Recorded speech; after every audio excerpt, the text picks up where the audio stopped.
പ്രിയപ്പെട്ടവരെ, T V പ്രസാദും നമ്മളെ കാത്തിരിക്കുകയാണ്. ഇന്നിപ്പോൾ E P Jayarajan LDF convener സ്ഥാനത്ത് നിന്ന് മാറ്റിയതിനു ശേഷം ഇതാദ്യമായി സംസ്ഥാന സെക്രട്ടേറിയറ്റിൽ ഇന്ന് പങ്കെടുക്കാൻ പോവുകയാണ്.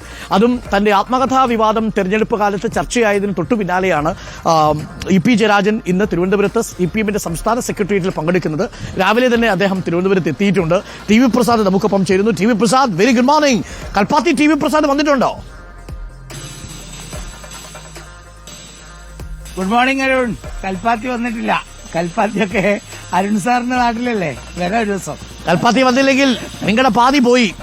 കൽപ്പാത്തി വന്നില്ലെങ്കിൽ ജീവിതത്തിന്റെ പാതി പോയി എന്നാണ്. അപ്പൊ കൽപ്പാത്തിയിൽ എപ്പോഴെങ്കിലും ഒക്കെ വരണം, പ്രത്യേകിച്ച് തേര് നടക്കുന്ന സമയത്ത് വരണം. നല്ല മനോഹരമായ കാഴ്ചയാണ്. അപ്പൊ ഒരു ചൈന ബോൾ ഞാൻ ടി വി പ്രസാദിന് വേണ്ടി വാങ്ങുന്നുണ്ട്. അതിനു മുമ്പ് നമ്മളുടെ ഇ പി ജയരാജൻ സഖാവ് ഇന്നിപ്പോ സെക്രട്ടേറിയറ്റിൽ എത്തുന്നുണ്ട്, സംസ്ഥാന സെക്രട്ടേറിയറ്റിൽ എത്തുന്നുണ്ട്. അതിൽ കൂടുതൽ വിശദീകരണമൊക്കെ ആത്മകഥാ വിവാദത്തിൽ നൽകും. പ്രത്യേകത LDF കൺവീനർ സ്ഥാനത്ത് നിന്ന് നീക്കിയതിനു ശേഷം ഇത് ആദ്യമായിട്ടാണ് അദ്ദേഹം സെക്രട്ടേറിയറ്റിൽ എത്തുന്നത്, അല്ലേ ടി വി പ്രസാദ്? അതെ അരുൺ, ഇ പി ജയരാജനെ LDF കൺവീനർ സ്ഥാനത്ത് നിന്ന് നീക്കിയതിനു ശേഷം ഒരു പാർട്ടി നേതൃത്വത്തോടുള്ള ഒരു അകൽച്ച ഇ പി ജയരാജൻ പ്രകടിപ്പിച്ചത് സെക്രട്ടേറിയറ്റ് യോഗങ്ങളിൽ പങ്കെടുക്കാതെയാണ്. അതേസമയം കേന്ദ്ര കമ്മിറ്റി യോഗങ്ങളിൽ പങ്കെടുക്കുകയും ചെയ്തിരുന്നു. അതുകൊണ്ടൊരു നീണ്ട ഇടവേളയ്ക്ക് ശേഷമാണ് പാർട്ടിയുടെ സംസ്ഥാന സെക്രട്ടേറിയറ്റ് യോഗത്തിലേക്ക് ഇ പി ജയരാജൻ എത്തുന്നത്. ഇ പി ജയരാജൻ ഇന്ന് എത്തുന്ന ദിവസവും ഏറെ പ്രത്യേകത നിറഞ്ഞതാണ്. കാരണം ഉപതെരഞ്ഞെടുപ്പ് ദിവസം മിനിഞ്ഞാന്ന് ഇ പി ജയരാജനുമായി ബന്ധപ്പെട്ട ആത്മകഥാ വിവാദം വലിയ രീതിയിൽ CPIM-നെ, പ്രത്യേകിച്ച് ഇടതുപക്ഷ ജനാധിപത്യ മുന്നണിയെ ആകെ പ്രതിസന്ധിയിലാക്കിയതിന് പിന്നാലെയാണ് ഇന്ന് യോഗത്തിൽ പങ്കെടുക്കുന്നത് എന്ന പ്രത്യേകത കൂടിയുണ്ട്. ഇ പി ജയരാജനിൽ നിന്ന് മനസ്സിലാകുന്നത് ഇന്ന് എല്ലാ കാര്യങ്ങളും പാർട്ടിക്ക് മുന്നിൽ തുറന്നു പറയും എന്നുള്ളതാണ് ഇ പി ജയരാജനിൽ നിന്ന് മനസ്സിലാക്കുന്ന ഒരു കാര്യം അരുൺ. അതായത് തനിക്കൊന്നും ഒളിച്ചു വയ്ക്കാനുള്ള ഇല്ല, ഇതിൽ ഗൂഢാലോചനയുണ്ട് എന്ന് തന്നെയാണ് ഇ പി ജയരാജൻ സംശയിക്കുന്നത്. കാരണം ഇ പി ജയരാജൻ തന്നെ പറയുന്നു താനൊരു ആത്മകഥ എഴുതുന്നുണ്ട് എന്ന കാര്യം ശരിയാണ്, പക്ഷേ പുറത്തേക്ക് വന്ന വിവരങ്ങൾ അതൊന്നും തന്റെ പുസ്തകത്തിൽ ഉള്ളതല്ല എന്നുള്ളതാണ് പ്രധാനപ്പെട്ട കാര്യം. അങ്ങനെയെങ്കിൽ ഇത് എഴുതിയ ഭാഗങ്ങളാണെങ്കിൽ അതെങ്ങനെയാണ് ലീക്ക് ചെയ്ത് പുറത്തേക്ക് പോയത് എന്ന പ്രധാനപ്പെട്ട ചോദ്യമുണ്ട്.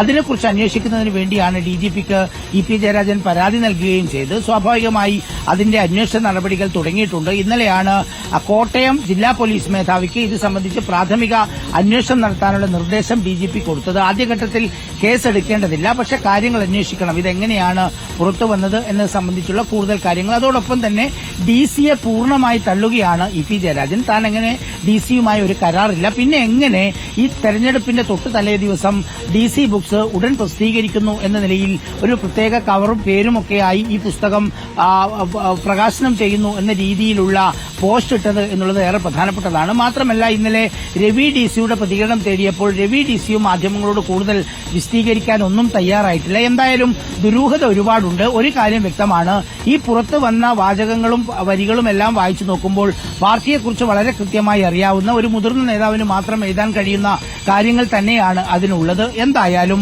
അതിപ്പോൾ ഇ പി ജയരാജൻ വിശദീകരിക്കും. മറ്റൊരു കാര്യമുള്ളത് അരുൺ, വലിയൊരു വിഭാഗം നേതാക്കളും ഇക്കാര്യത്തിൽ ഇ പി ജയരാജന് എതിരാണ് എന്നുള്ളതാണ്.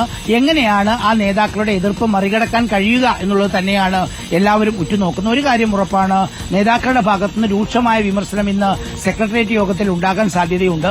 ആ പാർട്ടി സംസ്ഥാന സമിതി ഇക്കാര്യം കേന്ദ്ര കമ്മിറ്റിയെ അറിയിക്കാനുമുള്ള സാധ്യത എന്തായാലും ഉണ്ട്. പ്രത്യേകിച്ച് ഉപതെരഞ്ഞെടുപ്പ് നടക്കുന്ന ഈ ഒരു ഘട്ടത്തിൽ വലിയ പ്രതിസന്ധിയിലേക്ക് തള്ളിവിട്ടു എന്നുള്ളതുകൊണ്ട് തന്നെ എന്തായാലും ഇന്നത്തെ ദിനം CPIM-നും പ്രത്യേകിച്ച് ഇ പി ജയരാജനും ഏറെ നിർണായകം തന്നെയാണ്. തീർച്ചയായിട്ടും ടി വി പ്രസാദ്, അല്പസമയത്തിനുള്ളിൽ ഇ പി ജയരാജൻ CPM സംസ്ഥാന സെക്രട്ടേറിയറ്റിൽ പങ്കെടുക്കാൻ വേണ്ടി ആക്കുളത്തെ മകന്റെ ഫ്ളാറ്റിൽ നിന്നെത്തും.